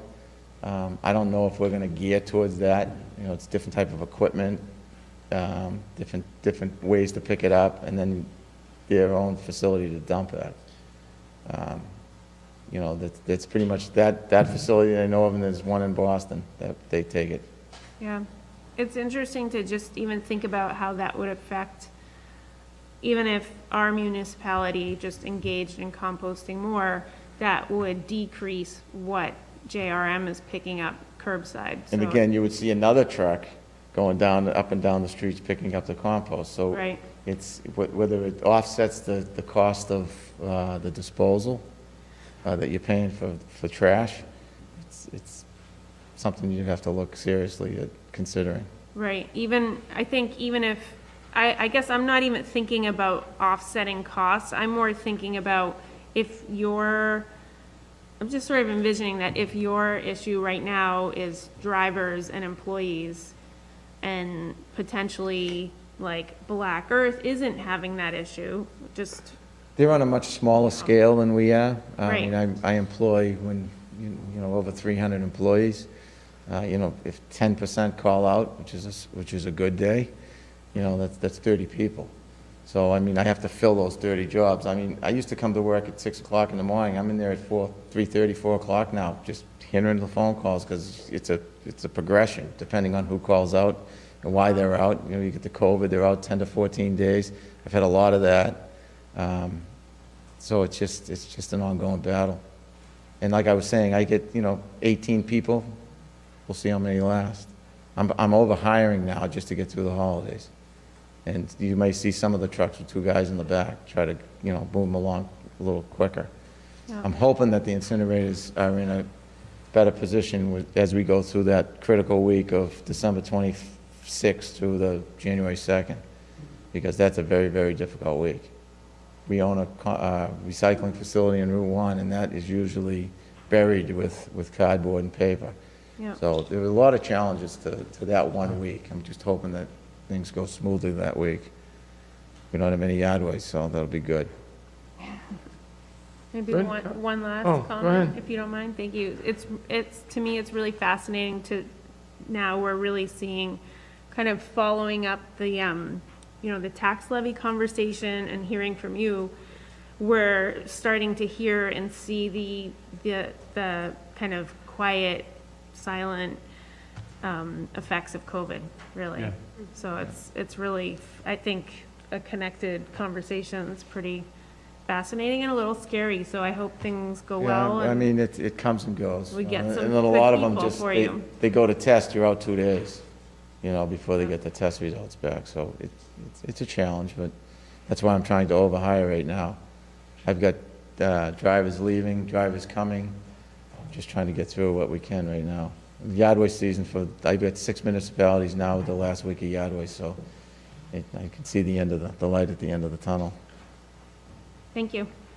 Councilor Ames? Thank you. Thanks for being here. You mentioned a lot about the incinerators. I was wondering if you were having sort of the same issues with the recycling facilities? It's cyclical, so, we can move it. One month we can move it, the next month we're stockpiling. Right now, we're looking for a building to store some material in, because we can't even move it. So we do handle everything we bring in now. We're bailing, shipping, which we do have some numbers for some shipments going out, but we can see it coming up. This is typically the time where everything kind of dries up. You get an excessive amount of cardboard and paper from Thanksgiving to Christmas. Right. But you just can't move it quick enough. It's just crazy. Thank you. And I'd just like to mention that we have our ever-capable Susan Higgins, the chairwoman of our solid waste committee here in the House, and she always has thoughtful ways through our challenges in this regard on the cutting edge. Thanks. Thank you. Everybody good? Thank you, Mr. Gamache. Thank you, Mr. Barber. Thank you, Ms. Carter. We appreciate you being here. Everybody good? You want to take a break? I bet the over anyway, so I'm going to win tonight. Yes, you will. All right. I would entertain a motion to take a mayoral appointment out of order. So moved. Second. Second. All in favor, aye? Aye. All opposed, motion carries 7-0. I'm going to read the mayor's letter and ask the gentleman to go to the podium because he is here. Dear Honorable City Council, I hereby appoint, subject to your review and recommendation, Mr. John J. Leahy, 9 Fieldstone Lane, Beverly, to serve on the Beverly Historic Districts Commission. His term will be effective until April 1st, 2024. Sincerely yours, Michael P. Cahill, Mayor. And this was submitted on November 18th, so we can take action on that this evening. Mr. Leahy, come on up and say hello. I've been trying to get to you. I have. Well, hello. Any questions for Mr. Leahy? Council Houseman? Not so much a question, but I just want to make an observation that to the degree that I pay attention on Facebook about such things, you make a lot of posts Oh, yes, relative the to historical page? Yeah, relative to Beverly history and, Yep. pictures and so forth. So my observation is you have a deep and continuing interest in things historic in Beverly, and that your appointment by the mayor seems to be very appropriate. So I want to thank you for prospectively and anticipating your future service on the commission, and volunteers make a big difference in this city. So I hope you enjoy the work, anticipating that we approve your appointment, which I will vote in favor of. Thank you, sir. Jay, anything to add? No, this sort of came by accident, if you will. Even my interest in local history. You mentioned the Facebook page, which sort of started my real interest in it. From there, I graduated into working and volunteering at the Historical Society, now Historic Beverly. And I managed to attend a few historic district meetings, including the walk around down on Fish Lake Hill. And I realized that, geez, maybe I could be of some help. And I hope I'm able to do that. So I appreciate whatever consideration you folks can give me. Thank you, Mr. Leahy. Anybody else? Hearing no further questions or comments, I would entertain a motion to approve Mr. Leahy's appointment. So moved. Second. All in favor, aye? Aye. Opposed? Motion carries 7-0. Right. Thank you, and then you'll go to... I have a question. Go ahead, of course. I think beyond this, because I'm not familiar with what the next steps are, somewhere someone mentioned I have to be sworn in. Yes. How do I do that? The end of the week, I would say either Thursday or Friday, stop by the city clerk's office, they'll swear you in, you'll sign the book, and then you'll be able to participate in the next meeting. All right, thank you. Thanks, Jay. Good to see you. Okay, so that's taken care of. Did you get that in the minutes? It did. Because that looks like the only thing that we'll act on out of committee, so. Let's go to communications from His Honor the Mayor. Order number 226. Dear Honorable City Council, I hereby reappoint, subject to your review and recommendation, Mr. Derek Beckwith, 564 Hale Street, and Ms. Sarah Bartley, 10 Kittredge Street, to serve on the Beverly Planning Board. Their terms will be effective from December 31st, 2021 to December 31st, 2024. Sincerely yours, Michael P. Cahill, Mayor. We'll refer that to the Committee on Legal Affairs. Order number 227, Dear Honorable City Council, I hereby reappoint, subject to your review and recommendation, the following residents to serve on the Beverly Recreation Committee. William Loud, 18 Pearson Street, Justin Repp, 14 Cornell Road, Nancy Marino, 9 Wellman Street. Their terms will be effective from December 31st, 2021 to December 31st, 2024. Sincerely yours, Michael P. Cahill, Mayor. We'll refer that to the Committee on Public Services. And if you are watching at home, the city is always looking for new boards and commission members, and you can even serve on multiple boards and commissions like Nancy Marino does, or incoming Councilor at Large Brendan Sweeney does. Good stuff. Order number 228. Dear Honorable City Council, I hereby reappoint, subject to your review and recommendation, the following residents to serve on the Beverly Harbor Management Authority. George Simon, 11 Pine Knoll Drive. Emily Flaherty, 111 Corning Street. Todd Callahan, 9 Clark Ave. Their terms will be effective December 31st, 2021 until December 31st, 2024. Sincerely yours, Michael P. Cahill, Mayor. That will go to the Committee on Public Services.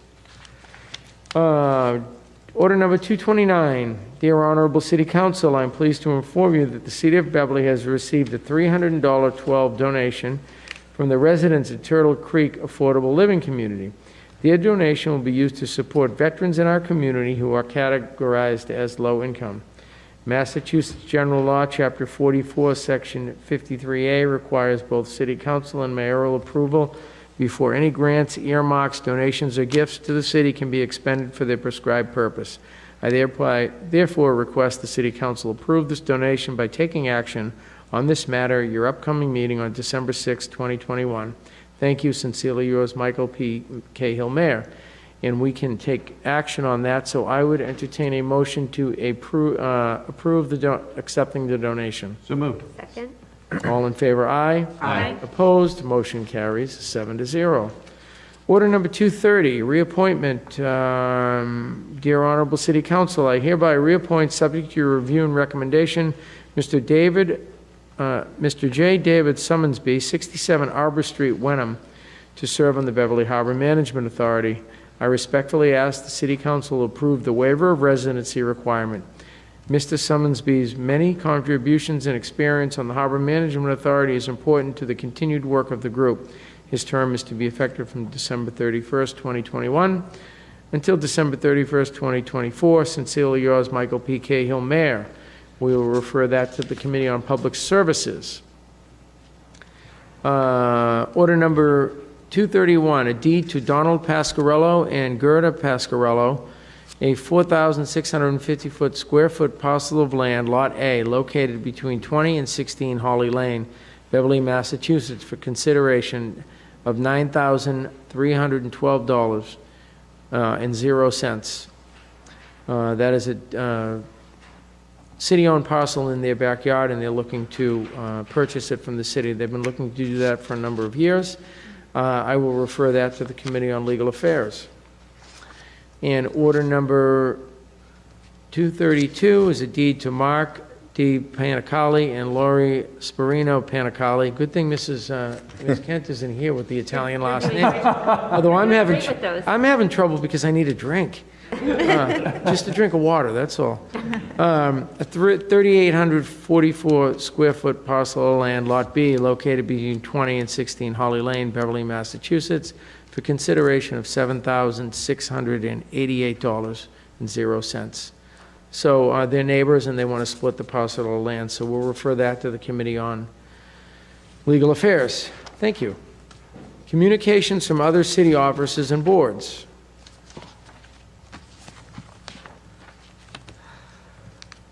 Council Flowers, don't ever take Miss Kent for granted. This is a lot harder than it looks on TV. I believe that, but I also think you're doing a very excellent job. Okay, all right, all right. 16 years. Don't always have to be so nice to me. Order number 223. I think I have to read this one. It is, Dear Council President Guanci, the Beverly Community Preservation Committee, CPC, met on Wednesday, December 1st, 2021, to review and take action on a request that the CPC received from the administration. The request is related to the anticipated receipt of an application from the City of Beverly for CPA funding to purchase a conservation restriction on 3 parcels of land totaling approximately 11 acres located at the Moraine Farm Complex that are owned by the trustees of the reservations. Following is a motion passed by the CPC last evening with a vote 4-2, which includes time-sensitive request to the Beverly City Council. The Community Preservation Committee, CPC, anticipates reviewing and making a decision on an out-of-cycle application from the city to require developmental rights through a conservation restriction on 3 parcels within the Moraine Farm Complex. Such an acquisition would require an appropriation of up to $1.1 million, $1,100,000, right. The CPC has received a request from the administration that the CPC ask that the Beverly City Council schedule a public hearing on this project before the end of the calendar year, perhaps during your December 20th meeting, as this matter is time sensitive. The CPC has not deliberated on the merits of the application, but anticipates doing so within the next 2 weeks.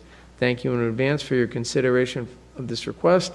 If you have any questions, please feel free to contact Denise Deschamps, staff at the CPC, via telephone or email at ddeschamps@beverlyma.gov, and that number is 978-605-2356. That is respectfully submitted by the Beverly Community Preservation Committee, and that's Claire Heather Richter, Derek Beckwith, Amy Benjamin, Robert Buxbaum, Thomas Bisson II, Christy Edwards, Nancy Marino, surprise, Marilyn McCrory, and Wendy Pearl. So we will help them out and schedule. I would entertain a motion to schedule that public hearing for Monday, December 20th at 7:15. So moved. Second. All in favor, aye. Aye. Opposed, motion carries 7-0.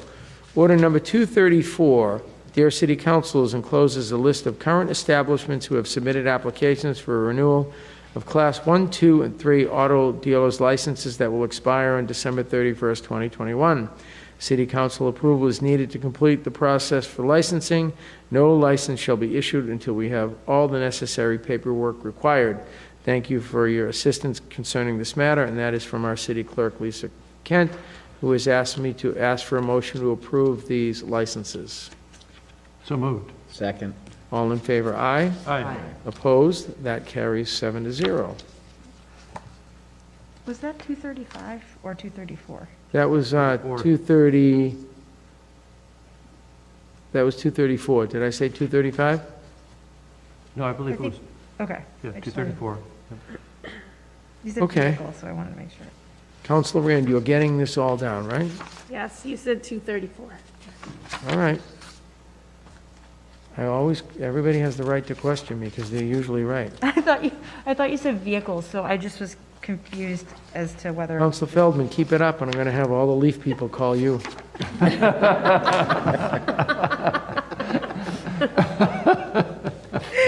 All right, I found this. There was no way I was bringing a laptop in, sorry. This is order number 235, no, 230, no, 234. What did we just do? We just did, 234, so this is 235. yes, You're on Class 1, 2, and 3. motor Auto vehicle. dealer. Okay, I'm not there yet. Here it is. Dear City Councilors, enclosed is a list of current establishments who have submitted applications for renewal of Class 1, 2, or 3 auto dealer licenses that will expire on December 31st, 2021. City Council's approval is needed to complete the process for licensing. No license shall be issued until we have all the necessary paperwork required. Thank you for your assistance concerning this matter. Respectfully, Lisa Kent, our City Clerk. I would entertain a motion to approve those licenses. Second. All in favor, aye. Aye. Opposed? That motion carries 7-0. I didn't realize there were so many, Licenses? yeah, licenses, car licenses. We don't see any more amusement licenses anymore, surprisingly. We did, and. Yeah. We did? Yeah. Last meeting. Oh, leftover from, I was thinking of, Reading service,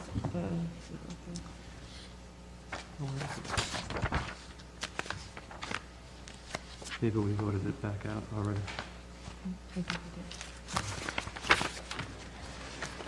Okay, dear Honorable City Council, this is order number 236. Enclosed is a list of renewals for taxi and livery licenses for 2022. The City Council approval is needed to complete the process for licensing. No license shall be issued until we have all the necessary paperwork required. Thank you for your assistance concerning this matter. Respectfully, Lisa E. Kent, City Clerk. So I would entertain a motion to approve the renewals for the livery and taxi licenses. So moved. Second. All those in favor, aye. Aye. Opposed, motion carries 7-0. Thank you. Communications, applications, and petitions, we have none. And let's go to unfinished business from a previous meeting. Paul Layton, you never know what might happen. Thank you. Paul Layton, longtime reporter for the Salem Evening News. Good friend to us all. Order number 215, Sergeant Henneberry, amendment of a city ordinance, Chapter 270-49, handicap parking sign 9 Fossa Terrace. Any questions or comments? Ward 2, you're all good, Estelle? Question comes on the acceptance of the proposal and the adoption of the order. All those in favor, adoption of the ordinance, all those in favor, aye. Aye. Opposed, motion carries 7-0. And that is all we have for our evening, on our agenda. Then I move to, What? Does anybody else have anything to add? Okay. Thanks to everybody that was here today, especially Peter Gamache from JRM and the Board of Assessors. Some important information, great questions from members of the City Council. Appreciate our legal staff for being here. And it's nice to see Stephen Crowley, Hannah Bowen, and Brendan Sweeney in the house getting ready for January 4th or 5th? Third. 3rd? Okay. And then also the 4th and 5th and 6th and 7th. I guess that it's. I know, I was trying to, It's holidays. right. I was trying to hang on for one more day. I suggest anybody watching at home or on the city council to try to get up to the North Shore Music Theater on, before December 23rd to see the 30th anniversary of the Christmas Carol. I went this week and found out that a young man, Justin McKenna, who is a 4th grader over at Cove School, whose parents and grandparents have been in the city forever, is one of the young boys that runs across the stage numerous times. Kind of reminded me about Emmett Flowers running across the screen. Of our Google Meet. On Google Meets. But he was so good, I told his dad, I said if he brought me in an autographed picture of himself, I would buy him lunch. He was there the next day, so we have it hanging up on Super Sub, and it's cool. Local celebrity. He's going to the top. That's cool. Anybody else? Well, thanks for tuning in. Kim, thanks for you in the booth. Our next meeting will be on Monday, the 20th. It is the last meeting of this session. That said, I would entertain a motion to adjourn. So moved. Second. All in favor, aye. Aye. Opposed, motion carries 7-0. Thank you.